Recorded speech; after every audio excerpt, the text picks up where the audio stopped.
பெனியேலை விட்டு யாக்கோபு புறப்பட்ட பொழுது சூரியன் உதித்தது. அவர் தாய் தகப்பனை விட்டு புறப்பட்ட பொழுது, பேர்சபாவை விட்டு புறப்பட்ட போது அங்கே சூரியன் அஸ்தமித்தது.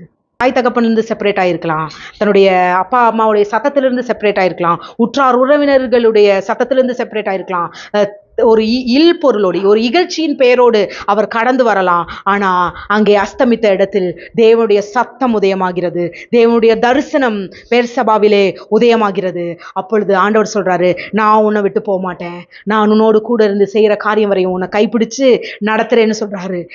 அத்தனை நாட்களும் நடத்தியவர், கூடயே இருந்தவர், சத்தத்தை கேட்டவர் பெனியேல்ல தேவனை முகமுகமாய் பார்க்கிறார்.